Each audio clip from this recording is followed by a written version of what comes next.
And guys, sa mga naghahanap naman po ng high-end na Toyota sedan, meron tayo dito ang Toyota Altis G variant po ito guys. Manual transmission, 50,000 kilometers lang po.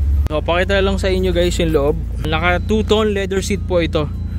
Mas na-upgrade siya kasi naka leather seats na siya. So madali na lang maglinis, hindi dumihin, and mas maganda tignan. Aesthetic kumbaga, di ba?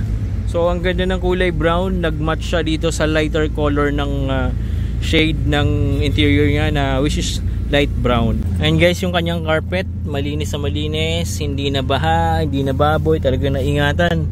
Mabango din po yung loob na ito. All power na rin po ito guys, including yung side mirror tsaka yung central locking system niya. Okay?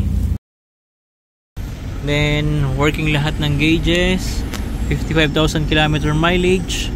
Meron siyang maliit ditong LCD display para sa functions. Manual transmission po ito, 6-speed.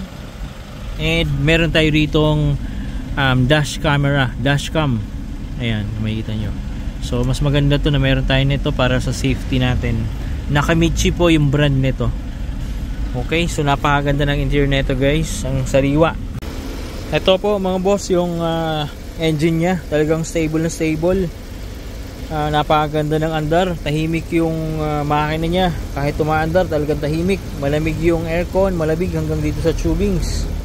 Nag-automatic yung radiator fan. Malinis yung engine, walang oil leaks. Okay, so ayan yung kanyang langis, malinis pa, walang usok, walang talsik.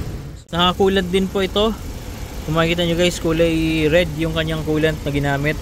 And very well maintained po yung engine. So very good running condition po ito. Pwede pang long drive.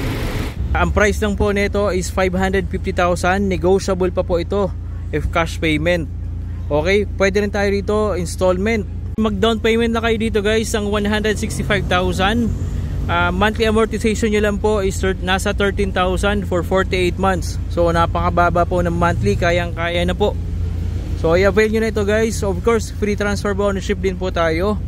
Paki-like and follow na rin po yung FB page po namin, Team Jofford po. Kasi nagpo-post na rin po kami ng mga units doon. Pagka hindi pa po ready yung video po namin dito po sa YouTube.